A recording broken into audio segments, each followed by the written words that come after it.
so that the rest of the people who aren't here can catch up on it. Okay. So it's been a tough semester to keep going, and in some cases our mentees have dropped out. But I think it's important to have documentation as much as possible in terms of what you learned, what you experienced, for not just for yourself, but for the next generation of mentors. So it would be great if all the mentors could write sort of a short report of what happened. And it doesn't have to be very long, but I think for me, quality is more important than quantity of writing. So if you could talk about what kinds of things happened that was helpful to the mentees, what kinds of things that as a mentor you wished you had access to, that you used, or so in some ways, think about the report as a way to tell the next generation of mentors, these are the things I learned, and if I had known this from the beginning, that would have been very helpful, kind of thing, right? So that the next set of mentors comes to these documents and say, oh yeah, that's very helpful, right? So not just sort of A, B, C happened and then the result was D, but more of analyzing what happened through the mentorship, that you can tell the next generation of mentors, these are the information you'll need to be successful, right? And then I'm going to point to a couple of resources. So let me share the screen with you. So the Serve in Place Fund is available to all students.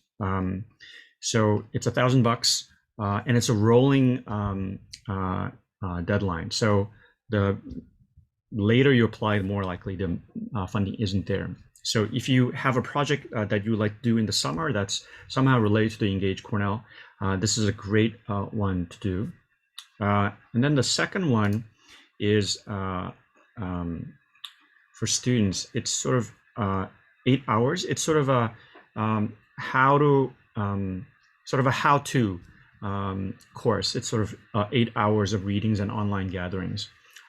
So there isn't funding per se, but it's a great way to sort of build your skill as for Engage Cornell. Okay. All right. Which I find a lot of Engage Cornell activities are happening in the workplace. So as you go on to your next points in whether it be grad school, whether it be postdoc, whether it be a workplace, these kinds of skills are really becoming essential in having under your belt as sort of things you have learned through the mentorship program. And so the last one is really for, in some ways, I've sent this link on to Engage Faculty Fellowship Program, which is a $2,000 funding for Michelle DiRusso, who's coming to replace me. So the problem is they didn't make it into the structure of the position, faculty advising for the mentor program in the new person, because the person is a visiting lecturer position. It's not a tenured ladder track professorship. They are planning on having a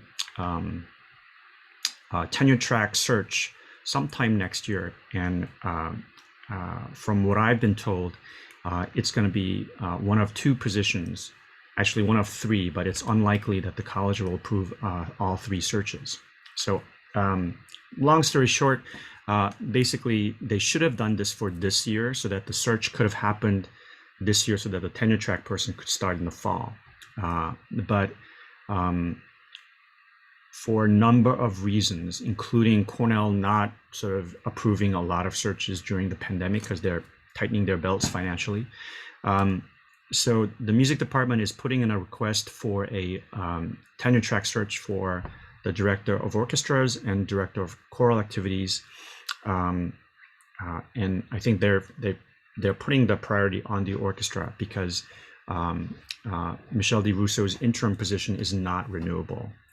So it's really important that they have a tenure track search and a successful one, so that that line continues. But in the process, Michelle, there is no mechanism for which Michelle can be compensated for advising the mentorship program. So what is tricky is, in some ways, as much as Michelle would like to continue the mentor program, she would be basically doing it without any compensation. So the problem, it's a little bit tricky to understand, but basically I'm in a ladder faculty position, meaning I consider all of these activities part of my duties, right? Not just teaching courses that are on the registrar, but advising student groups, and basically looking out for the orchestra program as part of my duties. So it's sort of all included without sort of a line item. Well, I'm not being paid for this, and so I don't do that kind of calculation. But when you have a visiting lecturer whose salary is much lower than a ladder faculty, then to expect them to do all of the heavy lift involved with taking care of an orchestra program is unreasonable. So the music department has not structured into the position that they would be mentoring, advising mentors in the mentor program. So even though our mentor program has been going for a number of years, and it's certainly what I consider to be a very important part of the Cornell orchestras, and despite my asking the department that this should be funded, it wasn't. So a number of decisions were made. So I'm trying to figure out if there's a way we can still try to compensate Michelle. So which is one of the that $2,000 grant that Michelle could apply for, because she's eligible to apply for that. And then maybe there's a way she can still be an advisor to our mentor program in the fall and the spring. So I'll be in conversation with Michelle in terms of what would happen next year with the mentors program. Okay. So in terms of documentation of your experiences as a mentor, that is in some ways even more important that we have those documentation in trying to advocate for the mentors program. Okay. All right. So I know it's the end of the semester. I don't need it immediately, but the more knowing what I know from Cornell students, once June comes around and you haven't done it, it's highly unlikely that you'll get around to writing a mentor's report. Okay, so I have three things basically. Just a general overview of what happened with your mentor, with your mentee. Second item is things that would have been helpful for you to know, things, resources that you would have liked to have at the beginning of your mentorship. And then three, any advice for mentors that are coming in, what things worked, any advice that you can give to our future mentors. So if you could sort of write those three things into our mentors report, that would be really helpful. So I'll be submitting these to the chair and the Engage Cornell office. Okay.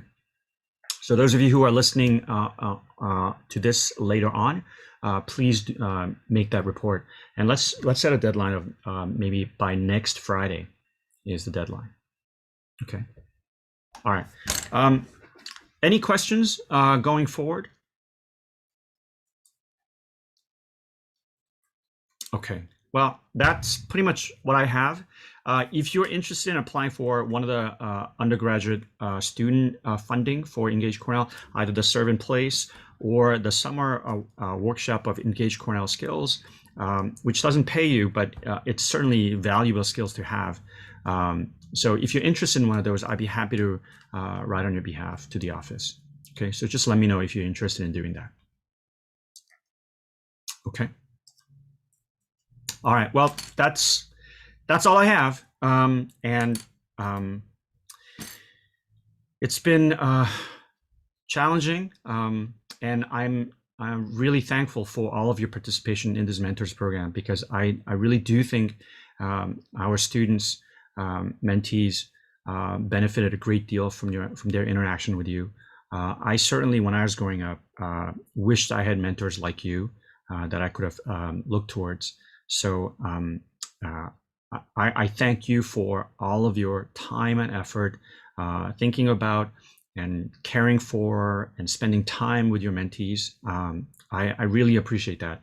And as a parent, I wish all of our children had access to people like you guys, because you really went above and beyond what is required and really thought about how to serve and how to contribute back to your mentees and to your community. And that is deeply appreciated by myself and our community. And perhaps if the parents of mentees haven't thanked you, sometimes parents have 5 different plates spinning in their place, so sometimes it's not in their headspace to be able to do that. But I really want to thank everybody for participating in this project, because it really changes our community for the better. So I can't thank you enough for all of your participation and patience and persevering through mentoring a young person. You might not think so now, but you've made a difference in that young person's life, and they will remember all of the things you have done. And perhaps when they are older and when they're in place like you are, they might think to themselves and say, I remember Austin, I remember Alice, I remember Yaoan, I remember Anna, I remember Alex, and what Kirkland did for me back then. So maybe I'll do the same for another person. So, and I hope that's the kind of world that we are passing on to the next generation, where they've been taken care of by somebody older, not just their parents, not just their teachers, but another person who went through the same path a few years before, and something triggered all of you to want to contribute. And so all of your teachers, all of your mentors are looking back to what you have done this semester and are very happy, and they have smiles on their faces as they have looked past of what you have done this semester. So, so thank you. Yeah, Alice says if you need a statement from a parent, that would be absolutely very helpful in having a mentors program like this continue. One of the my experience with administration and sort of upper administration people is testimonies like ones from yourself, your mentees, and their parents go a very long way. And the entire Engaged Cornell effort, they're trying to get testimonies like that to be able to make a difference. And sometimes I get the sense that the testimonies are actually to them more important than the actual what happens in a program like ours. But the testimonies are absolutely essential in reporting back to the Engaged Cornell office and the rest of Cornell, because I think sometimes people lose sight of why we do what we do, right? So I'm clear about why we do what we do, and we are all clear about why this mentors program is important and what a great impact and positive impact it can have on a young person's life and a community. But sometimes the Engaged Cornell office wants to see those testimonials to be supportive of our projects. I mean, having I have just a little bit of complaining mode because of the state of things that they have put us in, and so. But Cornell does have an Engaged Cornell office, where many institutions don't have anything like that. So that's a step in the right direction. So absolutely, ask the parents of the mentees if they would like to write a testimony on behalf of our program. That would absolutely be helpful in and having this program continue. Okay, all right. I don't want to keep you. Go have your dinners, and good luck on your finals. Thank you. Thank you. Bye, guys. Bye, everyone. Bye. Alex, can we stand with Chris?